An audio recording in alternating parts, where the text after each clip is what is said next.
అమ్మ రుచులు. ఈరోజు కోడిగుడ్లు రొయ్యలు ఎలా చేసుకోవాలో చూపిస్తాను. రొయ్యల కూరకి కావాల్సిన ఇంగ్రీడియంట్స్: రొయ్యలు, కోడిగుడ్లు, ఉల్లిపాయ, అల్లం, గసగసాలు, కొబ్బరి, సాల్ట్, గరం మసాలా, పసుపు, కారము, పచ్చిమిర్చి, ఎల్లుల్లి, కొట్టిన ఎల్లుల్లి, ఇందులోనే వెల్లుల్లి వేస్తాము, అల్లంలో దీంట్లో కూడా కొంచెం ఒక్క రెబ్బ లాస్ట్లో కొట్టేస్తే ప్రతి కూరకి చాలా బాగుంటుంది. నీసు కూరలకి అల్లం వెల్లుల్లి పేస్ట్,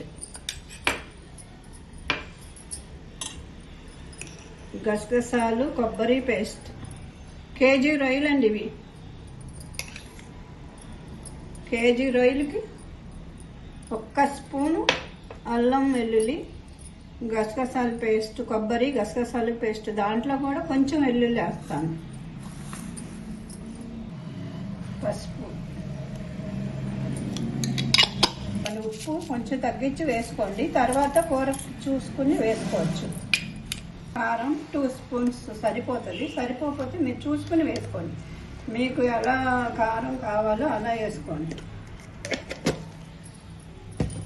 కేజీకి 2 స్పూన్లు సరిపోతుందండి, లేదు పట్టుద్ది అనుకుంటే కొంచెం వేసుకోవచ్చు. ఇలా మ్యాగ్నేట్ చేసి ఎక్కువ చేత్తోనైతేనే త్వరగా అయిపోతుందండి. చాలా పెద్ద పెద్ద రొయ్యలు ఇవి, పెద్ద రొయ్యలు. ఇంకా 1 స్పూన్ పట్టొచ్చు కారము, కొంచెం తర్వాత చూసుకుని వేసుకుందాం. ఇదిగా ఇలా పట్టించేసి ఉల్లిపాయ పచ్చిమిర్చి వేసేటప్పుడు నేను చూపిస్తానండి. ఇంతవరకు మ్యాగ్నేట్ చేసి పక్కన పెట్టుకోవాలి. తర్వాత కూర వేసేటప్పుడు నేను చూపిస్తాను, ఒక 10 నిమిషాల్లోనే చూపిస్తాను. స్టవ్లో గిన్నె పెడుతున్నాను.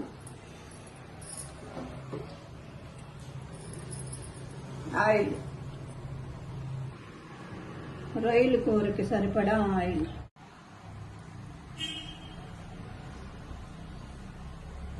నీసు కూరలకి ఆయిల్ వేసుకోవాలండి. ఆయిల్ వేసుకుంటే కొంచెం బాగుంటుంది. వచ్చేటప్పుడు మనం ఎలా తక్కువ వేసుకొని, ఈ రోజు మాత్రం కొంచెం మంచిగా కొంచెం ఆయిల్ వేసుకోవాలి. ఉల్లిపాయ,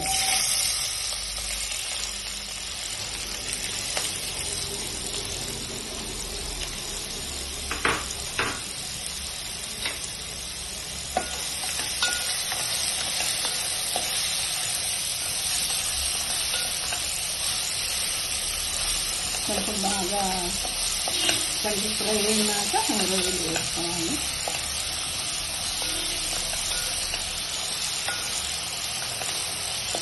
ఇలా ఫ్రై అయిపోయిందండి.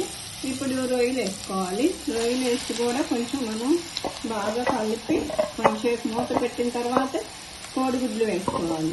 కోడిగుడ్లు కేజీ రొయ్యలకి ఇదిగోండి 1/2 డజన్ కోడిగుడ్లు ఇలా ఘాట్లు పెట్టుకోవాలి. ఇలా ఘాట్లు పెట్టుకుని వేసుకోవాలి. పెట్టుకుంటే కోడిగుడ్లు పులుసు దాంట్లోకి వెళ్ళి చాలా టేస్ట్. ఇది పులుసు కాదండి, కాక రొయ్యల కూర ఇగురే. రొయ్యల పులుసు కాదు, ఇగురే. అయినా సరే మనం పులుసు దాంట్లోకి వెళ్ళాలి కదా, కోడిగుడ్లు టేస్ట్గా ఉంటాయి. ఎక్కువ 3 ఘాట్లు పెట్టండి చుట్టూ.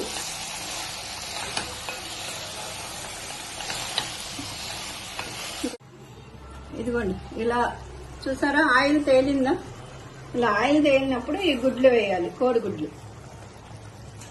ఏదో ఆయిల్ ఇలా తేలుద్ది.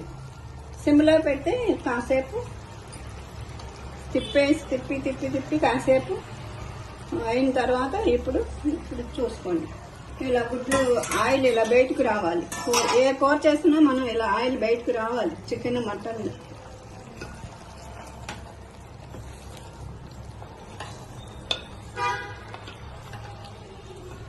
కూడా ఉప్పు కారం పట్టినాక కొంచెం వాటర్ పోయాలి. ఒక చిన్న గ్లాస్ వాటర్ పోసుకుంటే ఎక్కువ పోయొద్దండి.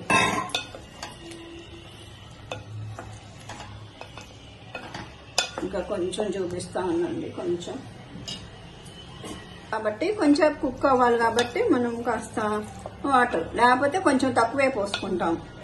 తర్వాత దీన్ని మూత పెట్టేసుకుంటామేనండి. మూత పెట్టి మళ్ళీ గరం మసాలా వేసేటప్పుడు చూపిస్తాం మీకు కుక్ అయిపోయిన తర్వాత. వెల్లుల్లి, గరం మసాలా 1 స్పూన్ చాలండి. గరం మసాలా మాది సొంతంగా మేమే తయారు చేసుకుంటామండి. మీకు చూపిస్తాను ఒకసారి. కొత్తిమీర, ఇంకా అయిపోయిందండి. మూత పెట్టుకుంటాం.